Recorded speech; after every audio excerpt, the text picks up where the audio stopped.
Hello, it's Saturday, July 11th, 5 p.m.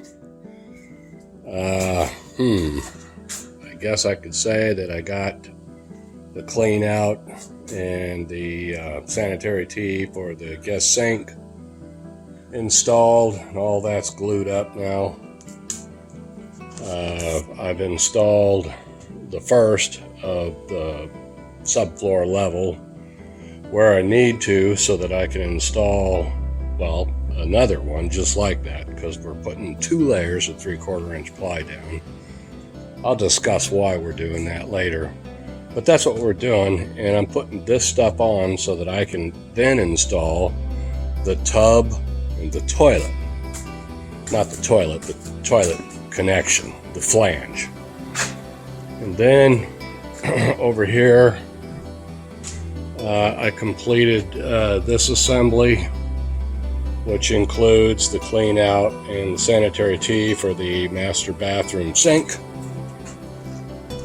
And I spent a good part of the day with Katie and Kale over here, going over a whole long list of questions and whatnot that each of us had, and talked about what the next steps are, and talked about some of the solutions.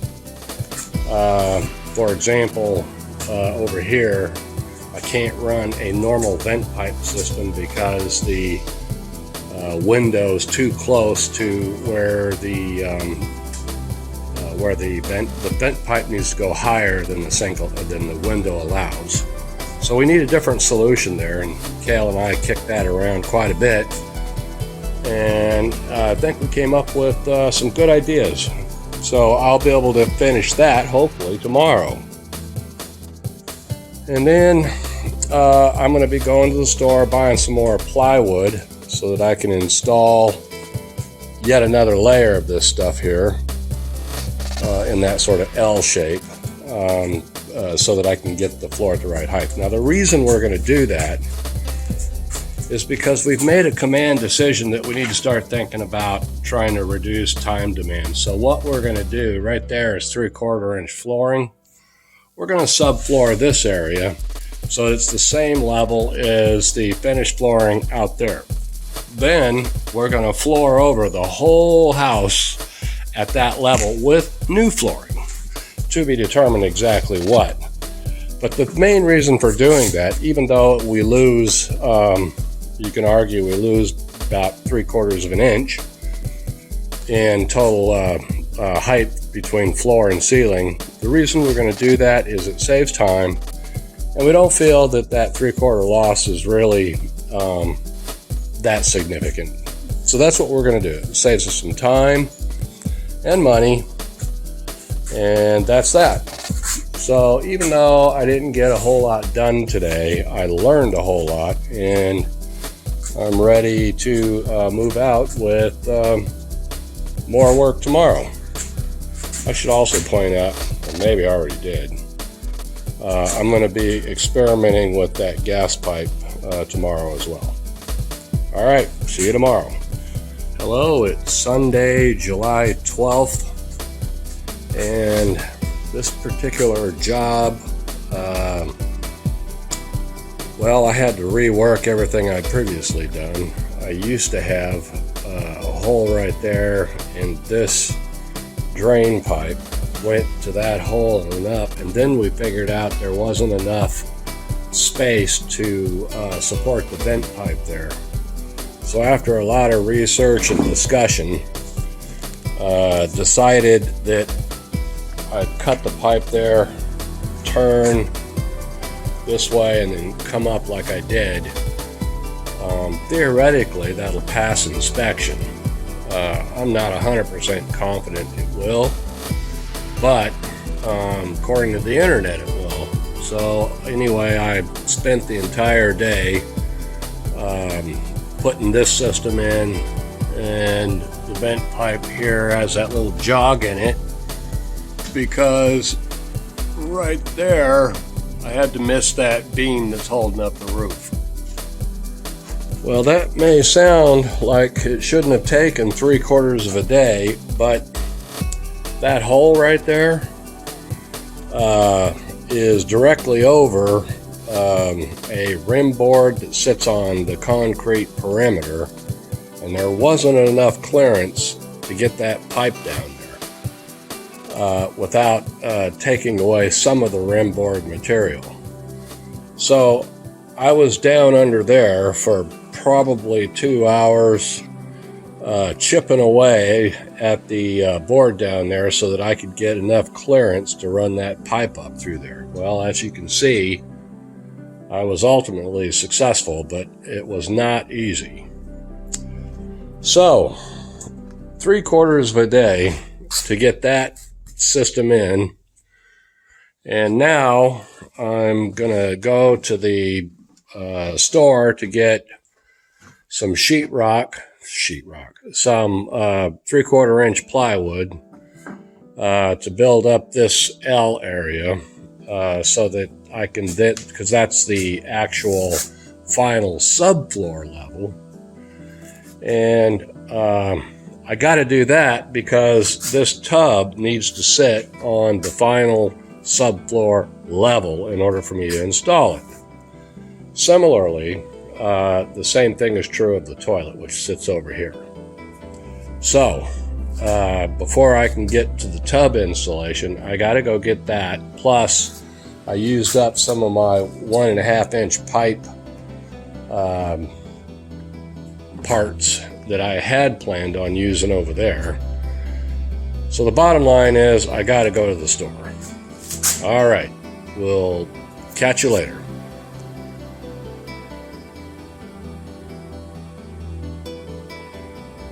Good afternoon. It's Monday, July 13th in the afternoon, and I've just finished installing the tub. The overflow and the drain are in and permanently. It's attached in 2 places here and there. It'll be attached in 3 more places once I finish the framing. So that's kind of next, but what I'm going to do next is I'm going to install plywood here and here to the final level, which you can see the tub is resting on. That's the final level of the subfloor. So I'm going to install a little more subfloor so that I can frame this wall and that wall. And the reason I want to frame it is so that I can complete the tub, and so that the next step, which after the venting, is to start in on the waters. Now, speaking of waters, I went to the plumbing store today and purchased $1,200 worth of water system parts. Fairly expensive, but shouldn't need too much after today in terms of plumbing parts, at least for the infrastructure. So I'm getting down here to show you the tub installation, which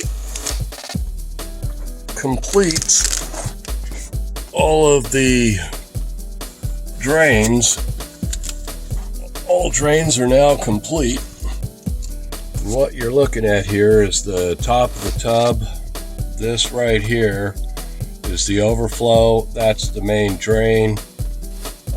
Comes into a sanitary T through a P-trap, and then convert it back to 2 inches. This is 1.5 inch. That's 2 inch. So this, believe it or not, it's hard to tell in this picture, but it's got good slope. Connects into a sanitary T here. That pipe is the vent pipe for the tub system.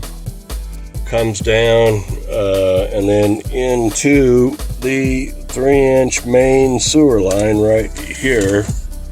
That's the test plug. That's where I'll be inserting a balloon type device, which you pump up with air to plug this sewer pipe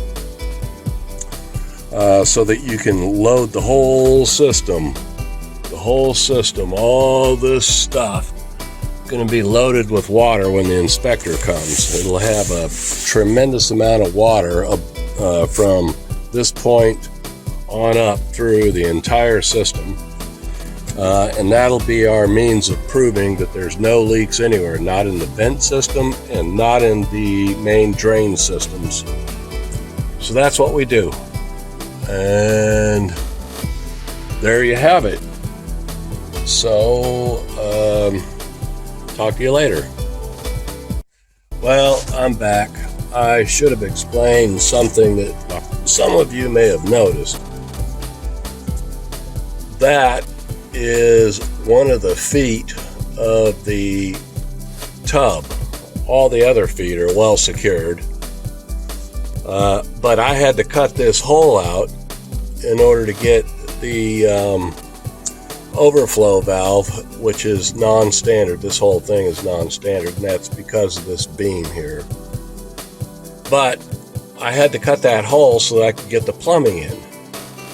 So my plan of attack, even though you can't see the clearance, is I'm going to run a support beam from this joist to this joist right below that foot, and then I'm going to put plywood above it and then ratchet down that screw until it makes good contact, and that'll give all 4 points of the tub. Actually, there's more than that, but anyway, the manufacturer's required support points. So I'll finish that here shortly.